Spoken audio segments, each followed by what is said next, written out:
ஆரோக்கியத்தின் மேல் அக்கறை கொண்டுள்ள உங்கள் அனைவருக்கும் என்னுடைய அன்பான வணக்கங்கள். நல்லா சூப்பராக ஏதாவது டின்னர் சாப்பிடணும் அப்படின்னா நம்ம வந்து என்ன சாப்பிடலாம், அதுக்கு ஒரு ஐடியா தான் இன்றைக்கி வந்து கீட்டோவில் நான் ஒரு சூப்பரான ஒரு புதினா பராத்தா பண்ண போகிறோம். ஸோ அது எப்படி பண்ணுறதுன்னு பார்க்கலாம் வாங்க. அதுக்கு தேவையான பொருட்கள் என்னென்னு பார்ப்போம். ஃபஸ்ட் நமக்கு வந்து பாதாம் பவுடர், ஆல்மண்ட் பவுடர் அது வேணும். ஸோ ஃப்ரெஷ்ஷாக ஆல்மண்ட்ஸ் இருந்தால் பாதாம் எதாவது நீங்கள் அரைச்சிக்கலாம், இல்லைனா இந்த மாதிரி பவுடராக இருந்தால் பவுடர் யூஸ் பண்ணிக்கலாம். அது கூட நம்ம வந்து flux sheet. So flux sheet வந்து ரொம்ப நல்லது, நிறைய அதுக்கு ஹெல்த் பெனிஃபிட்ஸ் இருக்குது நிறைய. ஸோ நம்ம ஃப்ளக்ஸ் சீடும் எடுத்துக்க போகிறோம். ஈக்குவலாக அதே போர்ஷன் எவ்வளோ எடுக்கிறோமோ அதே வந்து நம்ம இதுவும் எடுத்துக்க போகிறோம். ஃப்ளக்ஸ் சீட் வந்து எப்பவுமே நம்ம ஃப்ரெஷ்ஷாக தான் வந்து அரைச்சி யூஸ் பண்ணணும். இந்த மாதிரி முழுசாக வாங்கிட்டு யூஸ் பண்ணுற டைமில் தான் நம்ம அரைக்கணும், இல்லைன்னா அதோடய சத்தெல்லாம் கொஞ்சம் ஆக்சிடைஸ் ஆகிடும்னு சொல்லுவாங்க. ஸோ நான் வந்து ஃப்ரெஷ்ஷாக இதை எடுத்திருக்கேன். இதை வந்து நான் சின்ன மிக்சியில் போட்டு அரைச்சி பவுடராக எடுத்துக்க போகிறேன். பவுடராக எடுத்ததுக்கப்புறமா இந்த சின்ன கப் நார்மலாக அந்த எலக்ட்ரிக் குக்கர்லாம் வரும், இந்த சின்ன கப்பில் 3/4 cup flux seed powder, 3/4 cup almond powder எடுத்துக்க போகிறேன்.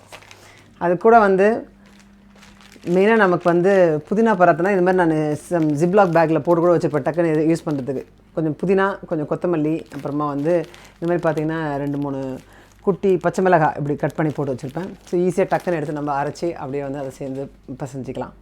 கொஞ்சம் காரமாக இருக்கிறதுக்கு பச்சை மிளகாய் கூடவே கொஞ்சம் மிளகாத்தூளும் போட போகிறேன். கொஞ்சம் லைட்டாக கலருக்காக வந்து கொஞ்சம் நம்மளுடைய மஞ்சள் தூள் அதையும் போட போகிறேன். ஆஸ் யூஷுவல் உப்பு வேணும். அது கூட வந்து நல்லா நெய்யில் பண்ணலாம், நெய்யில் சுடலாம். ஸோ நெய் நல்லா சாப்பிட்லாம் கீட்டோவில். ஸோ நெய் எடுத்துக்க போகிறேன். முக்கியமான ஒரு இன்க்ரீடியன்ட் இருக்குது, சிலியம் ஹஸ்க். அதை போட போகிறேன் நான். ஸோ மெயினாக பார்த்தீங்கன்னா வந்து நீங்கள் கீட்டோவில் இருக்கீங்கன்னா கண்டிப்பாக எல்லார் வீட்லேயும் இருக்க வேண்டிய ஒரு ப்ராடக்ட் தான் வந்து இந்த சிலியம் ஹஸ்க். இது வந்து அமேசான்லேயும் உங்களுக்கு கிடைக்கிது, பல ஹெல்த் ஸ்டோர்ஸ்லேயும் கிடைக்கிது உங்களுக்கு. ஸோ ஈஸியாக தான் இது வந்து மார்க்கெட்டில் அவைலபிளாக இருக்குது, எல்லா கண்ட்ரீஸ்லையுமே கிடைக்கிது.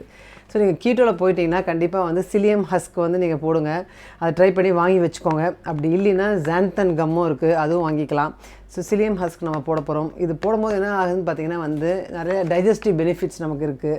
அதனால் எல்லாருக்குமே டைஜஷனுக்கு யூஸ் ஆகும்னு சொல்கிறாங்க. அது மட்டும் இல்லாமல் எந்த ஒரு பொருள் நம்ம பண்ணும்போதும், மெயினாக இந்தியன் ஐட்டம்ஸ் பண்ணும்போது அது உடையாமல் வரத்துக்கு, பைண்டிங்க்கு இது ரொம்பவே ஹெல்ப் ஆகும். ஸோ ஒரு ஸ்பூன் போட்டால் போதும், நிறைய போட்டால் நமக்கு அந்த டேஸ்ட் மாறிடும். ஸோ ஒரு ஸ்பூன் அந்த மாதிரி போட்டால் போதும். அதனால் நம்ம ஒரு ஸ்பூன் தான் யூஸ் பண்ண போகிறோம். இதை அது நல்லா பைண்ட் ஆகி உடையாமல் வரத்துக்கு இது நல்லா ஹெல்ப் ஆகும். இது இல்லைன்னா நம்ம வந்து சப்ஸ்டியூட்டாக நம்ம முட்டை கூட போட்டு பண்ணலாம். நிறைய ரெசிபீஸில் நான் முட்டையும் போட்டு காட்ட போகிறேன். பட் இன்றைக்கி வந்து நான் சிலியம் ஹஸ்க் தான் போட போகிறேன். ஸோ நல்லா ஒரு சப்பாத்தி மாவு மாதிரி நல்லா நம்ம பிசைஞ்சிட்டு அதுக்கப்புறமா வந்து இந்த மாதிரி நான் ஒரு பிளாஸ்டிக் பேக் எடுத்துருக்கேன். நீங்கள் ஜிப்லாக் பேக் மாதிரி தான் எடுத்துக்கலாம், அதை பாலித்தீன் கவர் தான் எடுத்துக்கலாம். அதில் கொஞ்சம் நெய் தடவிட்டு இல்லைனா தேங்காய் எண்ணெய் தடவிட்டு நம்ம அதில் கொஞ்சம் தட்டிட்டு அப்படியே வந்து நம்ம சப்பாத்தியாக போட்டு எடுக்க போகிறோம். ஸோ பிளாஸ்டிக் பேக்கில் தட்டணும்ல நீங்கள் கண்டிப்பாக வந்து வாழை இலையெல்லாம் தட்டலாம், நல்லாவே ஒரு ஹெல்த்தியான வேலையில் தட்டலாம். ஸோ நான் வந்து எப்படி இதை மாவு பண்ணுறது ஃபஸ்ட்டு பார்க்கலாம். குவிக்காக பண்ணிடலாம். இதை ஃப்ளக்ஸ் சீட் எடுத்து நான் மிக்சியில் வந்து அரைச்சிக்க போகிறேன். ஸோ நான் கொஞ்சம் குவான்டிட்டி எடுத்து அரைச்சிட்டு அதுக்கப்புறமா தான் நான் அதை மெஷர் பண்ணிக்க போகிறேன். இது பார்த்திங்கன்னா நம்ம 100 கிராம்ஸ்லேயே நமக்கு மொத்தம் 8 கிராம்ஸ் தான் வந்து கார்போஹைட்ரேட்ஸ் இருக்குறாங்க. 25 கிராம்ஸில் மொத்தம் பார்த்திங்கன்னா வந்து ஒரு 2 கிராம்ஸ் தான் மொத்தமே நமக்கு கார்போஹைட்ரேட்ஸ் இருக்குன்னு போட்டிருக்காங்க. ஸோ அதனால தான் ஃப்ளக்ஸ் சீட் வந்து நம்ம நல்லாவே யூஸ் பண்ணலாம் நம்மளோட கீட்டோவில். ஸோ இதை வந்து நம்ம அரைச்சி எடுத்துக்கலாம், டக்குன்னு பவுடர் ஆகிடும். ஸோ இப்போ பார்த்திங்கன்னா ஜஸ்ட் ஒரு 1 மினிட்டில் நல்லா சூப்பராக பவுடர் ஆகிடும்.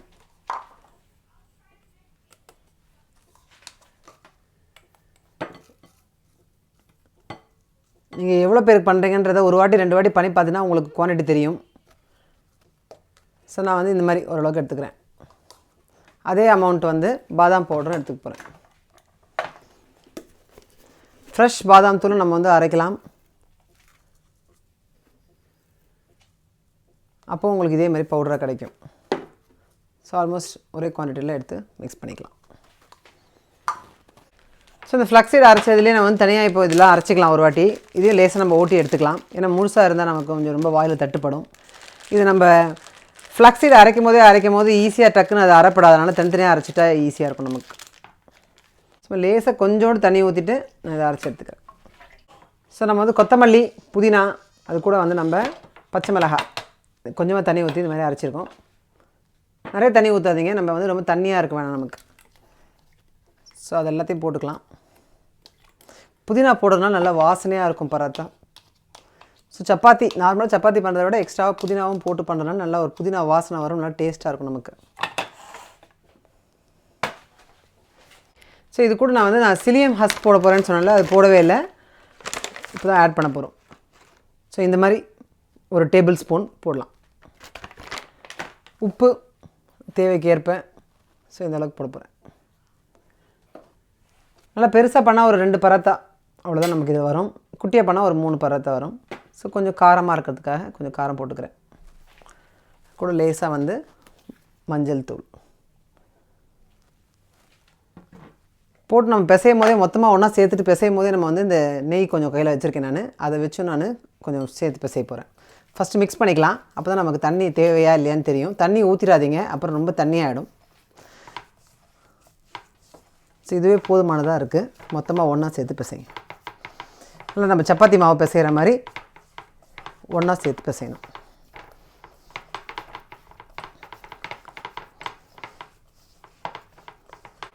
ஸோ இது கூட கையில் ஒட்டாமல் இருக்கிறதுக்கு லேசாக நம்ம வந்து சும்மா ஒரு கொஞ்சமாக நெய் போட்டுக்கலாம். தரட்டும் போது நம்ம நிறைய நெய் யூஸ் பண்ண போகிறோம். சுடும் போது நெய் யூஸ் பண்ணிக்கலாம். ஸோ இது மாதிரி மொத்தமாக ஒரு பாலாக பண்ணிக்கோங்க. இப்போ இதை பிரிச்சுக்கலாம் 2 சப்பாத்தி.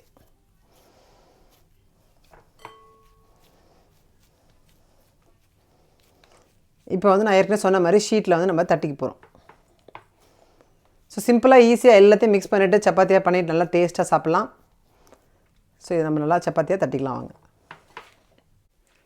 இமாலயன் சால்ட் வந்து எல்லா கடையிலையும் யூஎஸில் யூகேயில் வந்து எல்லா கடையிலையும் கிடைக்கிது. எல்லோரும் யூஸ் பண்ண ஆரம்பிச்சிட்டாங்க.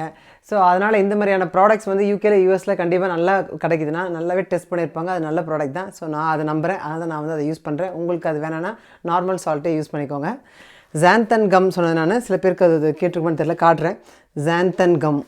ஸோ இது யூஸ் பண்ணும்போது கொஞ்சமாக தான் யூஸ் பண்ணணும். சிலியம் ஹஸ்க்னால் கொஞ்சம் எக்ஸ்ட்ராவாக ஒரு யூஸ் பண்ணலாம். ஸோ நான் அதுக்கேற்ற மாதிரி கரெக்டாக யூஸ் பண்ணுங்கள். சிலியம் ஹஸ்க் வந்து 1 டேபிள் ஸ்பூன் யூஸ் பண்ணியிருக்கோம். இந்த மாதிரி ஷீட்டை ஃபஸ்ட்டு நம்ம நல்லா ஒட்டாமல் இருக்கிறதுக்கு உள்ளே தான் வந்து நம்ம இந்த மாதிரி கீழ்ச்சிக்கிறேன். நல்லா ஃபுல்லாக கீழ்ச்சி வச்சுருக்கேன். ஸோ நல்லா நெய் தடவிக்கலாம். அது மேலே வாசனையாகவும் இருக்கும், டேஸ்ட்டாக இருக்கும், ஒட்டாமல் வரும். கண்டிப்பாக வந்து நீங்கள் பேக்கிங் ஷீட் இருந்தால் அதில் ஈஸியாக பண்ணலாம். ஏன்னா இதில் நம்ம பண்ணிவிட்டு அப்படியே கூட நம்ம சூடான ஒரு டவாவில் தட்டலாம். அதை பேக்கிங் ஷீட்டாக இருந்தால். பிளாஸ்டிக்னால் நம்ம எடுத்துகிட்டு போக முடியாது. வாழை இலையாக இருந்தாலும் உங்களுக்கு ஈஸியாக இருக்கும் போய் தோசை கல்லே திருப்பி போடுறதுக்கு. ஸோ இதை போட்டு இதை ப்ரெஸ் பண்ணி 2 பக்கமும் நல்லா கீ எடுத்துக்கிட்டேன்.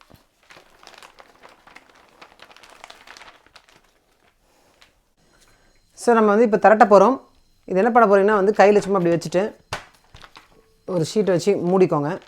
ஸோ கையில் இந்த மாதிரி ஃபஸ்ட்டு கொஞ்சம் தட்டிக்கோங்க. அதுக்கப்புறமா வந்து உங்களுடைய நார்மலான பூரிக்கட்டையை வச்சு கொஞ்சம் எக்ஸ்பேண்ட் பண்ணுங்கள். இது வந்து நம்ம நார்மலாக நம்ம செய்கிற கோதுமை மாவு மைதா மாவு மாதிரி இதில் அவ்வளோ க்ளூட்டன் கிடையாது. அதனால் உங்களுக்கு ரொம்ப ஈஸியாக தரட்ட வராது. அதனால் கொஞ்சம் டெலிகேட்டாக தான் நம்ம வந்து எப்பவுமே இந்த மாதிரியான கீட்டோ சப்பாத்திலாம் வந்து கொஞ்சம் டெலிகேட்டாக தான் பண்ணணும். ஸோ ஃபஸ்ட்டு வந்து நீங்கள் நல்லா தேய்ச்சி எக்ஸ்பேண்ட் பண்ணிக்கோங்க. ஏன்னா நம்ம வந்து ஷேப்புக்கு ஏற்ற மாதிரி கடைசியில் கட் பண்ணி எடுத்துக்கலாம். எல்லா சைடும் ஃபுல்லாக அப்படி ஸ்ப்ரெட் பண்ணிங்கன்னா நல்லா ஈஸியாகவே ஸ்ப்ரெட் பண்ண வரும். ரொம்ப அழுத்தி தேய்க்கணும்னு இல்லை, கொஞ்சம் மெலிசாக தேய்க்கணும். சப்பாத்தினா அழுத்தி தேய்க்கலாம். இது வந்து கொஞ்சம் மெலிசாக தான் தேய்க்கணும் நீங்கள்.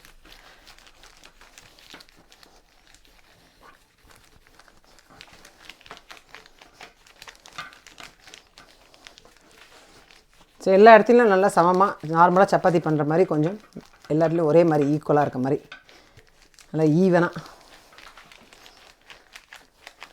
தேய்ச்சிக்கலாம். இதுக்கப்புறம் நல்லா ஷேப் வரதுக்காக நம்ம வந்து மேலே ஒரு கட்டரை போட்டு கட் பண்ண போகிறோம். நான் இந்த மாதிரி ஒரு கிளாஸ் பவுல் வச்சு ஷேப்பாக கட் பண்ணிக்க போகிறேன். ஸோ நீங்கள் உங்களுக்கு என்ன சைஸ் வேணுமோ பார்த்துட்டு இந்த மாதிரி மேலே வச்சுட்டு கட் பண்ணிக்கோங்க. எக்ஸ்ட்ரா வரதை நம்ம அடுத்த சப்பாத்தியில் திருப்பி பண்ணிக்கலாம்.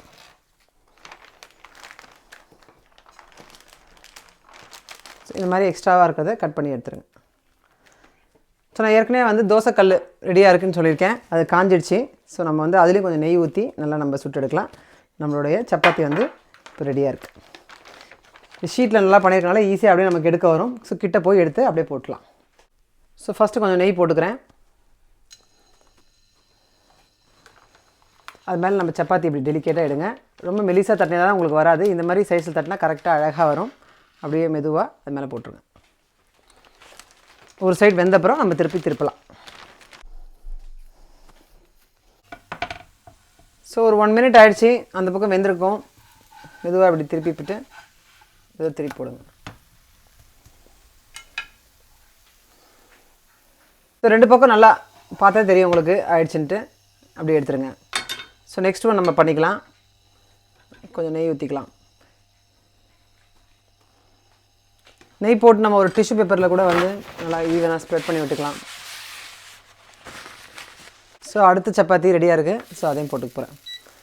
சப்பாத்தின்னு சொல்லலாம், புதினா போட்டிருக்கனால புதினா பராத்தான்னு சொல்லலாம். நல்லா நமக்கு டேஸ்ட்டாக இருக்கும் இது. ரெண்டாவது நல்ல வேக டைமில் வந்து மிச்சம் இருக்க மாவையும் சேர்த்து நான் 3ஆவதாக பண்ணியிருக்கேன். ஸோ நம்ம அதையும் கொஞ்சம் கையில் தட்டிட்டு இதே மாதிரி திரட்டிட்டு கட் பண்ணி போட்டுடலாம். ஸோ நம்மளுடைய 3 புதினா பராத்தாவையும் நம்ம நல்லா அழகாக சுட்டு எடுத்துட்டோம். அது கூடவே வந்து நேற்று நான் பண்ண சிக்கன் குருமா நல்லாயிருக்கு, அதனால் அதை சூடு பண்ணி எடுத்துருக்கேன் சைட் டிஷ்ஷாக. ஸோ குவிக்காக வந்து நீங்கள் பண்ணணுன்னா சும்மா ஊறுகாய் இருந்தால் கூட நம்ம வந்து தொட்டு சாப்பிட்லாம். ஸோ அது கூட கீட்டோவில் அலோட் தான். அப்படி இல்லைன்னா வந்து நான் மோஸ்ட்லி வந்து பன்னீர் பட்டர் மசாலா இது நல்லா பண்ணி சாப்பிடுவேன். பன்னீரும் பட்டரும் நல்லா போட்டு நம்ம சாப்பிட சைட் டிஷ் சூப்பராக இருக்கும். ஆக்சுவலாக பார்த்தீங்கன்னா வந்து நம்ம இதில் காரம் போட்டிருக்கனால சைட் டிஷ்ஷே தேவையில்லை. வெறும் வந்து கொஞ்சமாக வந்து நீங்கள் கட்டியான தயிர் எடுத்து சாப்பிட்லாம் கொஞ்சமாக. இந்த மாதிரி நிறைய ஆப்ஷன்ஸ் இருக்குது. ஸோ உங்களுடைய ஃபேவரட் சைட் டிஷ்ஷோட நல்ல சூப்பரான நம்மளுடைய கீட்டோ புதினா பராத்தாவை நீங்கள் வந்து என்ஜாய் பண்ணுங்கள். இந்த வீடியோ உங்களுக்கு கண்டிப்பாக பிடிச்சிருக்கும். அடுத்த வீடியோ சீக்கிரமே பார்ப்போம். நிறைய ரெசிபிஸ் வருது. இதே ஈஸியாக நீங்கள் வந்து எண்ணெயில் நல்லா போட்டு பூரியாகவும் பண்ணலாம். நான் அதையும் பண்ணி காட்டுறேன் உங்களுக்கு சீக்கிரமாகவே. ஸோ நிறைய ரெசிபிஸ் இருக்குது, வெயிட் பண்ணுங்கள். அடுத்த வீடியோ சீக்கிரம் பார்ப்போம். பாய்.